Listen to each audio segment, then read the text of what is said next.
পর্যায়ে প্রধান অতিথির বক্তব্য রাখছেন ইসলামী আন্দোলন বাংলাদেশের মহতারাম আমির মুফতি সৈয়দ মোহাম্মদ রেজাউল করিম পীর সাহেব হুজুর চারবাড়াই।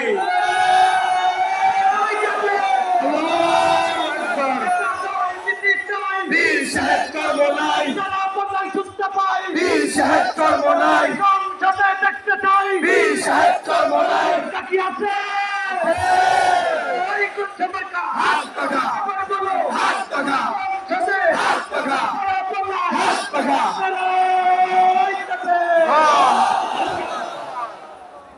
السلام عليكم ورحمة الله وبركاته.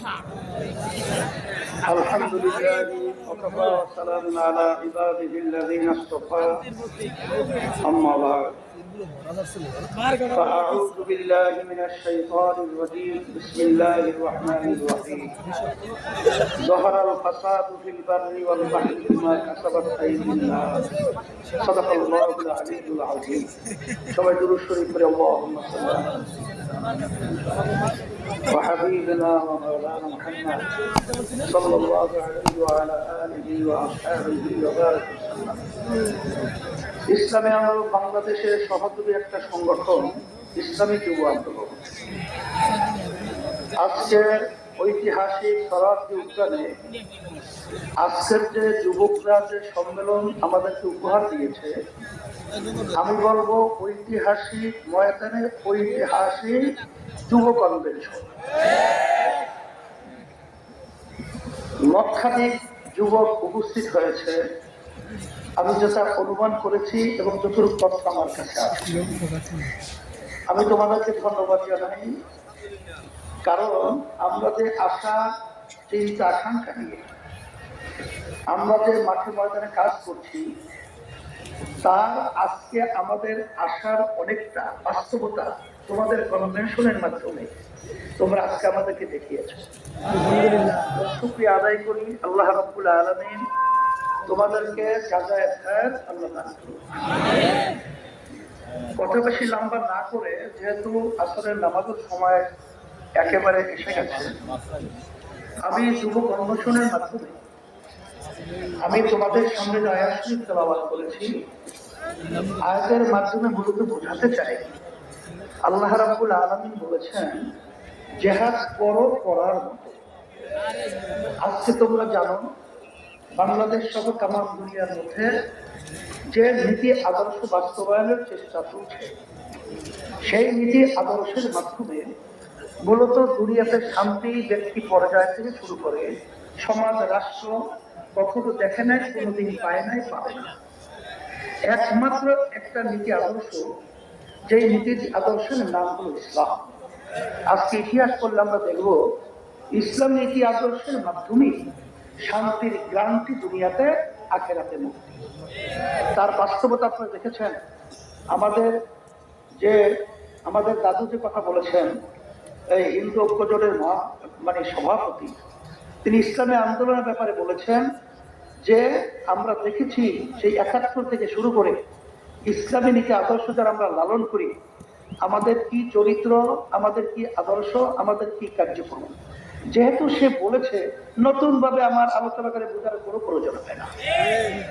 এখন কথা হলো এতটুকু যে সামনে আমাদের জাতীয় নির্বাচন আসবে। এই নির্বাচনের মধ্যে সবচেয়ে এই নীতি আদর্শ বাস্তবায়নের জন্য উল্লেখযোগ্য ভূমিকা পালন করতে হবে যুবকদের। কারণ আল্লাহ রাসূল সাল্লাল্লাহু আলাইহি ওয়াসাল্লাম যুবকদের ব্যাপারে দোয়া করেছেন যে যুবকরা ইসলামের সহযোগিতা করেছে। তার বাস্তবতাও তোমরা বাস্তবে মাঠে দেখিয়ে আমাদেরকে সেই কথা আল্লাহ হাবিবের বাস্তবায়ন দেখাবা। কি এটাকে আমরা আশা করতে পারি? আলহামদুলিল্লাহ। তাহলে কি করতে হবে তোমরা তো জানো। তোমাদের সভাপতি তিনি বলেছেন যে আমাদের কেন্দ্র পর্যায় পর্যন্ত আমাদের শক্তি বাড়াতে হবে। তাই শক্তি বাড়াতে হলে আব্বাজান রহমাতুল্লাহি আলাইহি তার যে ঘোষণা ছিলেন ঐতিহাসিক, যে মাসে কমপক্ষে 4 জনকে তোমরা দাওয়াত দিবা ইসলামের পক্ষে নিয়ে আসার জন্য। সেখানে সেন্টার ভিত্তিক প্রত্যেকে যদি আমরা মাসে 4 জনকে আমরা সেই সেন্টার ভিত্তিক দাওয়াতের মাধ্যমে ইসলামের পক্ষে তৈরি করতে পারি। আমার মন বলছে সেদিন বেশি দেরি নয় যে এই বাংলাদেশের মধ্যে রাষ্ট্রীয় পর্যায়ে ইসলামী নীতি আদর্শ আল্লাহর রহমতে বাস্তবায়ন হবে। এই কাজটাকে আমরা করতে রাজি আছি, আল্লাহ আপনি কবুল করে নেন। সাথে সাথে আমি বিশেষ করে 53 বছর স্বাধীনতায় যারা দেশ পরিচালনা করেছে তাদের নতুন কিছু বলার মতো, বাংলাদেশের মানুষকে নতুন ভাবে কিছু উপহার দেওয়ার মতো নতুন কোনো কথা তাদের মধ্যে নাই, আর দ্বিতীয় পারে না। কারণ আমরা সেটা দেখে ফেলেছি। গ্রামের একটা কথা আছে যে ওই গোদা পা দিয়ে যদি লাথি মারলে শক্তি থাকে না, এটা আমাদের জানা হয়ে গেছে। তা আপনারা দেশ 53 বছর পরিচালনা করেছেন, আমাদেরকে আপনারা কি দিয়েছেন, আর নতুন ভাবে আমাদেরকে ও পা দেখায় আর ভয় দেখানো, আশা দেখায় লাভ নাই। এখন পরিবর্তন করতে হবে।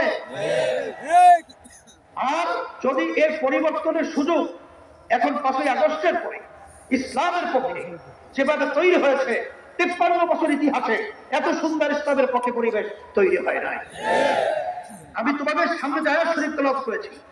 আল্লাহ বলেছেন জিহাদ করার মতো এখানে আমাদের কার্যক্রম যদি করার মতো করতে পারি, আমার তো মন বলছে বাতিল কখনোই বাংলার জমিনে মাথা উঁচু করে দাঁড়াতে পারবে না, সাহস পাবে না। ওরা বাংলার জমিনের মধ্যে সেই মাথা নিচু করেই থাকতে হবে। এই হিসাবে তোমাদের পথ বড় নয়। এই হিসাবে আমি তোমাদেরকে বলবো যে আজকে দেখছো যে কত মায়ের কোল খালি হয়ে গেল। এই মায়ের কোল খালি করার রাজনীতি বাংলার মানুষ আর দেখতে চায় না। বাংলাদেশের টাকা বিদেশে পাচার করবেন, বিদেশে বেতন করা তৈরি করবেন, এটার বাংলার জনগণ ছাত্র জনতা দেখতে চায় না। এর পরিবর্তন আমাদেরকেই করতে হবে। এই পরিবর্তনের জন্যই যদি আবার প্রয়োজন হয় আমরা আবার রক্ত দেব, আমরা জীবন দেব, তারপরে দেশকে সুন্দর দেশ করার জন্য রাজপথে থাকবো। থাকার জন্য কে কে লাগে আছে? সাথে সাথে আমি বিশেষ করে অন্তর্বর্তীকালীন সরকারকে বলবো, আমাদের যুগ্ম মহাসচিব জাতি আতাউর রহমান সহ বিভিন্ন দায়িত্বশীল বলেছেন যে আপনারা কোন জনগণের ভোটে নির্বাচিত সরকার নয়, আপনারা হলো গণ অভ্যুত্থান, ছাত্র জনতা হাজার হাজার মায়ের কোল খালির করার বিনিময় আপনারা ক্ষমতায় এসেছেন। কিন্তু আপনাদের কার্যক্রমগুলো আমরা অনেকাংশে প্রশ্নবিদ্ধ। এটা আমাদের দুঃখ হয়। আপনাদের দুর্বলতা কোথায়, কে কি বলবে তা জানি না। যারা নাকি নির্বাচনের জন্য অস্থির হয়ে গেছে, পিআর নির্বাচন পছন্দ করছেন না, আমি বলবো এখন বাংলাদেশের মানুষ সজাগ হয়ে গেছে। আপনারা জরিপ করে দেখেন, আপনারা তো মনে করেন আপনারা অনেক তাল গাছ হয়েছেন, আসলে আপনাদের মায়ের পায়ের নিচে মাটি নেই, মাটি কিন্তু সরে গেছে। এখন এই বাংলাদেশের মধ্যে আর এই চাঁদাবাজদেরকে, এই যারা কি চাঁদা দখলকারীদেরকে, খুনিদেরকে, কুলিদেরকে বাংলাদেশের মানুষ দেখতে চায় না। পরিবর্তন করতে হবে, আমাদেরকে কাজ করতে হবে। এই জন্যে আমি বিশেষ করে বলবো, যারা নাকি হাজার হাজার মায়ের কোল খালি করেছে তাদেরকে আবার নির্বাচনের জন্য আহ্বান করছেন। আপনারা কি ইঙ্গিত দিচ্ছেন? এখনো মায়ের কান্না বন্ধ হয় নাই, এখনো মুখের পানি পানি সেই শব্দ আমাদের কান থেকে এখনো সরে নাই। আবু চাইলে হাত প্রসারিত গুলিবিদ্ধ বুক দিয়ে মাটিতে লুটিয়ে পড়ছে, এখন আমাদের নজর থেকে এখনো সেই স্মৃতি কালে নাই। আর আজকে আপনারা তাদেরকে নির্বাচনে আহ্বান করবেন, আবার নির্বাচনে তাদেরকে নিয়ে এসে আপনারা ক্ষমতা দখল করবেন। এই ধোঁকাবাজি বাংলাদেশের জনগণ বুঝে গেছে। তাই আমরা বলবো, যারা নাকি বিভিন্ন সময় লক্ষ্য করেছি যে আপনারা সাধারণ ক্ষমা ঘোষণা করে আবার কেউ তাদেরকে নির্বাচনে আহ্বান করে, এইসব ধোঁকাবাজি বাংলাদেশের জনগণ এখন বুঝে ফেলেছে। আপনাদের অবস্থান পরিষ্কার করতে হবে। আপনারা এই স্লোগানের মাধ্যমে তাদেরকে খুশি করতে চান, এটা কিন্তু বাংলাদেশের মানুষ বোঝে। আর এই পাশে আমাদের যে রাষ্ট্র রয়েছে, নিয়ম ছিল বন্ধুত্ব সুলভ আচরণ আমাদের সাথে করবে, কিন্তু তাদের আচরণে আমরা বন্ধুত্ব পাই নাই। তাদের দোষদের কি খুশি করবে এবং তাদেরকে নিয়ে আপনার ক্ষমতায় যাবেন না? এটা কখনই হবে না, আর হতে দেওয়া যাবে না। আর পিআর সিস্টেমের মাধ্যমেই বাংলাদেশে জাতীয় সরকার গঠন হবে। আপনারা কেন চাচ্ছেন না? আপনাদের ভয় কোথায়? আবার আপনারা এই নির্বাচন পদ্ধতির মাধ্যমে এককভাবে ক্ষমতায় গিয়ে আবার আপনারা বিভিন্ন ধরনের আমাদের উপরে সেই স্টিভ রুলার জুলুমের এটা চাপিয়ে দেবে। এটা হবে না। এই জন্য পিআর সিস্টেমে যদি নির্বাচন না হয়, ইসলামী আন্দোলন বাংলাদেশ, যুব আন্দোলন ফাউন্ডেশন থেকে আমরা ঘোষণা করছি, আমরা পিআর সিস্টেমে ওই নিম্নকক্ষ বলেন উচ্চকক্ষ বলেন সব ক্ষেত্রেই পিআর সিস্টেমে নির্বাচন হতে হবে। প্রত্যেকটা ভোটারের তাদের ভোটের অধিকার বাস্তবায়িত হবে। বাংলাদেশের জাতীয় সরকার হবে, মানে আমাদের আন্দোলন করা প্রয়োজন হবে। আন্দোলন করবো, সংগ্রাম করবো, পিআর সিস্টেম